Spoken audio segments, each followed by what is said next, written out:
You know, there's nothing greater in sports, including football, when two teams vie for the championship and have a drag out knockdown game that goes into overtime, only to have the next year be a rematch.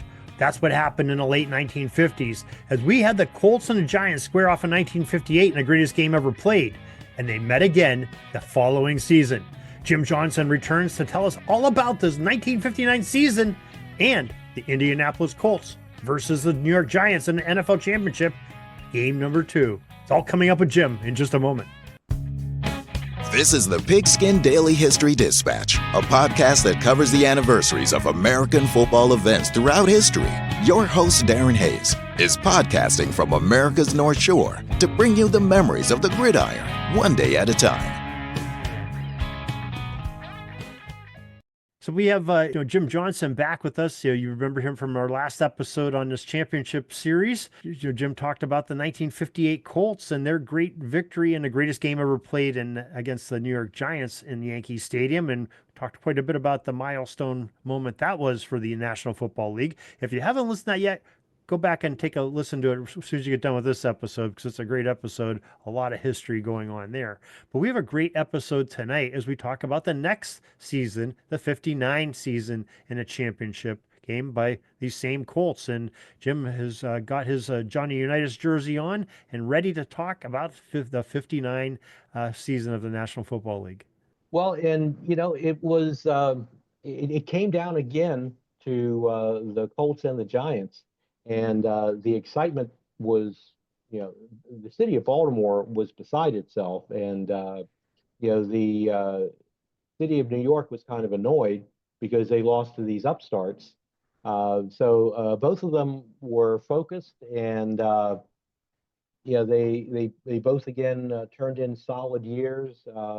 The Colts were kind of up and down the first half of the year, but they were, and Unitas was hurt and missed a couple of games, and they struggled while he was out, but he came back strong. They won their last, I think, 5 in a row.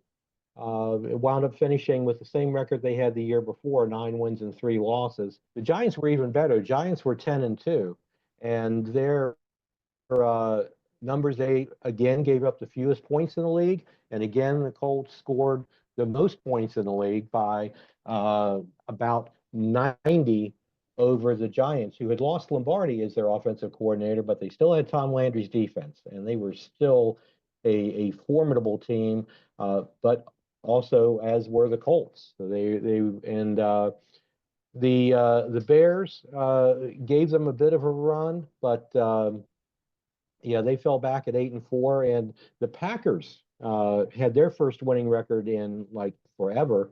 So the teams were bunched in the West, whereas the Giants, unlike 58, the Giants ran away with the East, and they won it by 3 games over Cleveland and Philadelphia. So very much up for grabs is what it looked like that championship game was going to be, even though this time, because of the rotation, it was in Baltimore. And Baltimore had its first professional championship game. And the city went nuts. Everything was blue and white Colts colors. And the tickets were impossible to get. There were no 10 or 15,000 tickets available in Baltimore for that game like there were at Yankee Stadium. They packed that house. They had close to 60,000 people, and they wound up getting a little nervous in that game because the Giants defense hung pretty tough for most of that game. And you point out that the Giants, had the lowest scoring, allowed the fewest points with their defense that year. And imagine this: their second game, they lost to Philadelphia 49-21. They gave up 60 points in their first 2 games and took a shellacking from Philadelphia to recover the other 10 games to have the lowest scoring. So that's kind of an amazing feat in itself, right there. When you let a 49 burger get scored on you, it's hard to say you have the lowest scoring defense. Yeah, so I think that looking at the math, they gave up 171. So that means for those last 10 games, they must have only allowed about 11 a game, which even in a lower scoring era like that is pretty darn good. Yeah, that definitely is. But I saw that game jump out at me when I saw the Eagles loss. So okay, so we're in Baltimore. You know, the fans are going crazy. This is like, and I'm just checking here. I have all the attendances of these championship games. This is like the second highest attendance of a game. I'm sorry, third highest attendance of a game in the National Football League for a championship up to that point. Topping was the Browns at the Rams back in '55. They had 80, almost 86,000. But you know, this game's right up there, especially for the East Coast. This is a big game.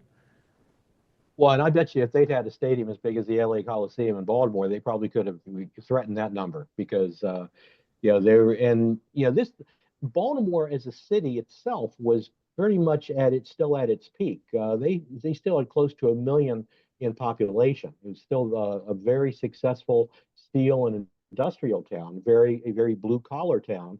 And the Colts came across as a bunch of blue collar guys and a blue collar team. And as we talked about a little bit on the last episode, they were just such a natural match for the city, and they brought players in when they got the team at 53. They gradually brought players in that really fit that city, and they lived there, they worked there because it's hard to believe guys had to get part-time jobs in the off season. Unitas worked in I think he worked like in a shipping area or something, packing boxes. Hmm. And imagine the Golden Arm, loading up boxes on a truck in the off season. But that's where the money was at that point. But they would go down to the watering holes and they'd see Colts guys hanging out and they have a drink with them. And it was just it was so much the opposite of the glamour of New York. And I think that kind of difference in the culture of the cities still exists to some extent, but that kind of made the passion of the fans and filter down into the players that really made that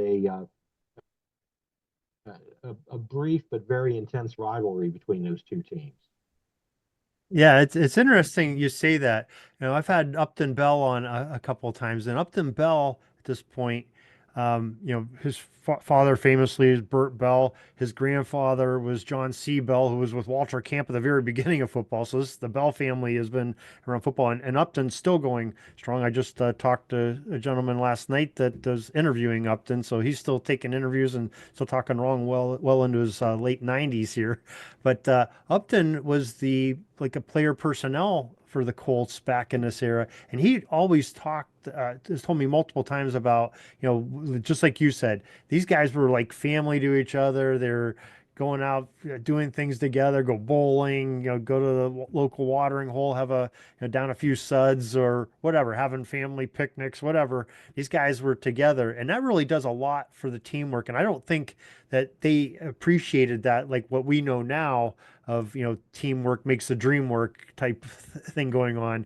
But the Colts were sort of way ahead of their time by making this happen and making everything click. So yeah, they didn't need any team building exercise.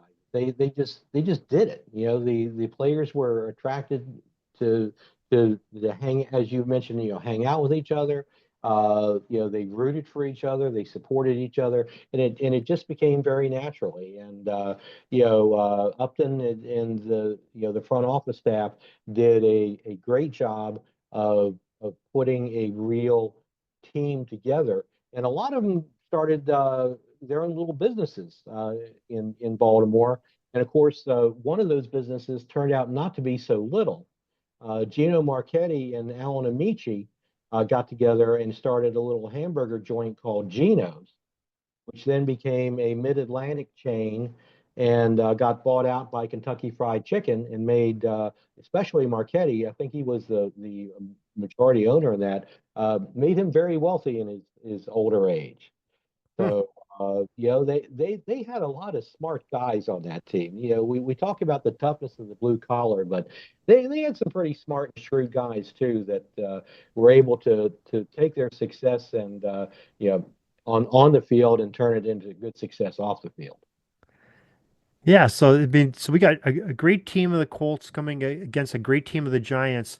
Now, we talked last time the Giants were having some stiff competition from the Browns playing in that Eastern Division or Eastern Conference, I guess they call it at the time. Uh, is that the same true for 59, or do they have any other competition? No, and they really didn't have much competition at all. They won the division by 3 games, which in a 12-game season is pretty dominant. They went 10-2, and it was the Browns and Eagles going 7-5. So now the Giants, had to really scratch and claw for that division in 58, but they eased through it pretty well in 59. It was the Colts that had a little bit of a battle they had to make. They had to get a strong finish to clinch that division, but they were able to do it. So they were the ones challenging 59. Okay, and it looks like they overcame the Bears by one game. Bears are 8-4, Colts are 9-3 to win the Western Conference Right. that year. So Bears again just coming up short. Yeah, yeah. So, okay, so now we're in December.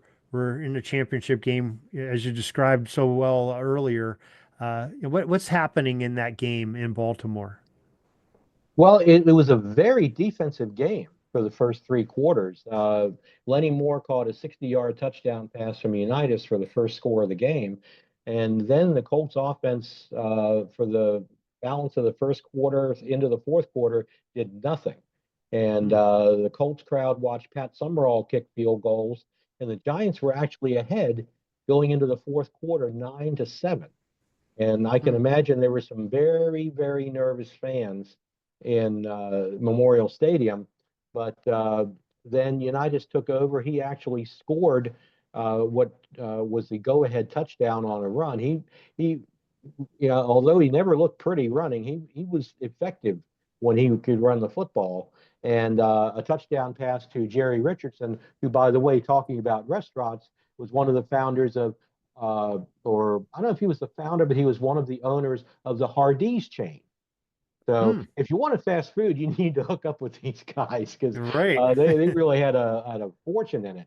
And then shortly after that, they went up 21-9. Johnny Sample, who became more famous when he followed Weeb Eubank to the Jets, ran an interception in for 42 yards to make it 28-9, and it was basically over at that point. The Giants got a late touchdown, and Colts added a field goal, so it was 31-16.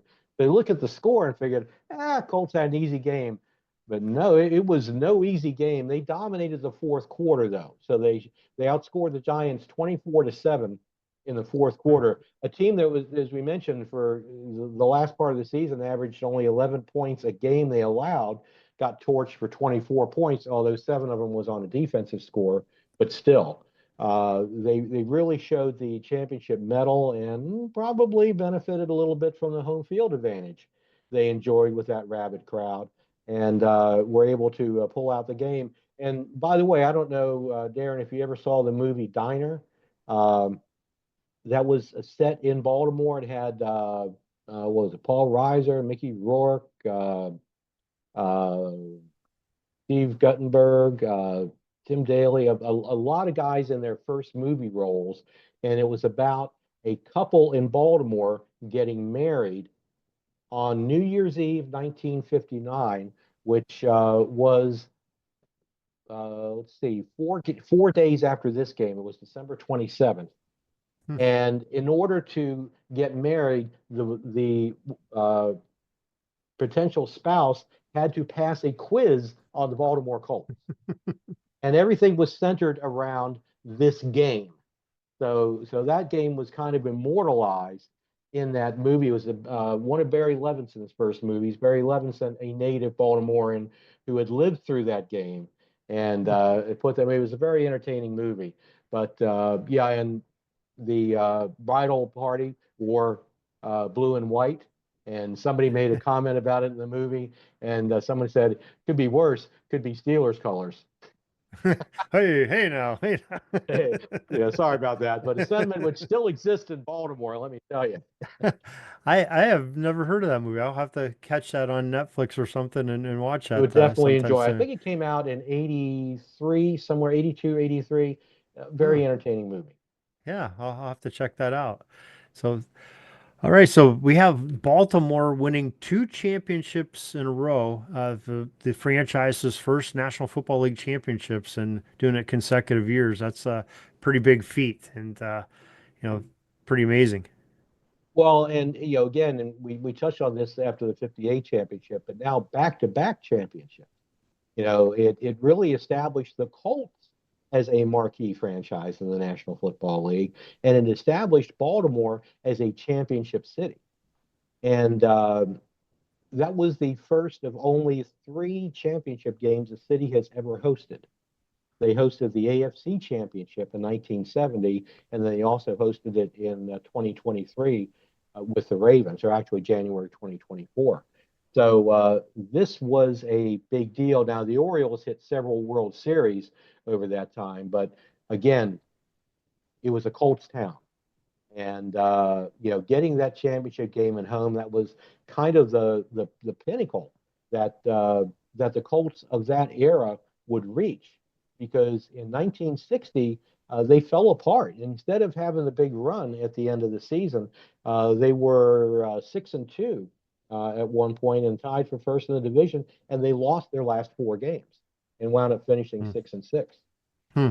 And never it took a coaching change to bring in some young guy named Shula to get him back to where they would win their division in '64, and then of course that great '68 team. Yeah, just an amazing run, and great to see a city come to life It with was. the franchise, and have a great run for another decade and a half of good football. You know, Well, and one of the big mistakes that Weeb Eubank made, and Alan Amici wrote about this in his autobiography, I think it was at a banquet or something after the '59 season. Everybody was celebrating, and Eubank pulled him over and said, "Hey, Alan, don't you think it's time for you to retire?" And he hadn't been thinking about it, but it's like, well, the coach says I'm going to retire. I guess I should retire.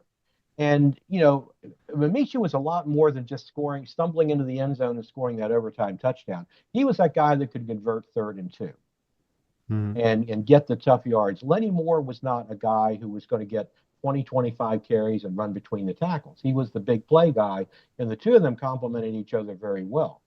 They never really replaced Amici effectively. So without Amici to get those tough yards to put more pressure on Unitas in the passing game. And if you want to put more pressure on somebody, put it on Johnny Unitas, right? But his interceptions went way up the next year. In 1960, through 24 interceptions in 12 games.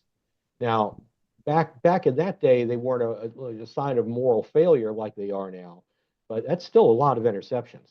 And in the losing streak they had to end the season, that hurt them, and they never really got that that inside guy grinding, running yards really until Tom Matte in the late '60s.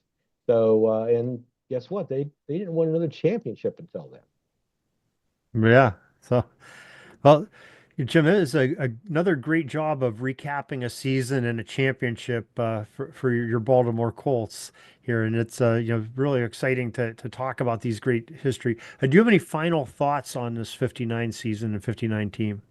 So this '59 championship was a great moment, not just for the Baltimore Colts history, the only time they've ever gone back-to-back championships, but it was a great moment for the city. And with the championship game being there, it was just a great celebration, a great end of the decade.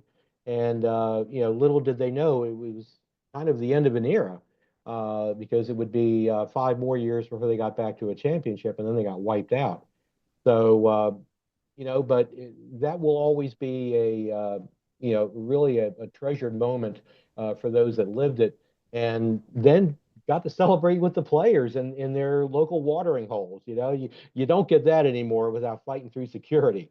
So it was really a special time for that city, no question. Jim, we really thank you for sharing this, your knowledge and your passion for this, the Baltimore area's sports and football, and especially these Baltimore Colts teams. These last two episodes, and really added a lot to the texture of our series here, and we appreciate you. Well, thanks a lot, Darren. I really enjoyed talking with you about it. That's all the football history we have today, folks. Join us back tomorrow for more of your football history. We invite you to check out our website, pigskindispatch.com, not only to see the daily football history, but to experience positive football with our many articles on the good people of the game, as well as our own football comic strip, Cleat Marks Comics. Pigskindispatch.com is also on social media outlets, Facebook, Twitter, Instagram, and don't forget the Pigskin Dispatch YouTube channel to get all of your positive football news and history. Special thanks to the talents of Mike and Gene Monroe, as well as Jason Neff for letting us use their music during our podcast. This podcast is part of the Sports History Network, your headquarters for the yesteryear of your favorite sport. You can learn more at sportshistorynetwork.com.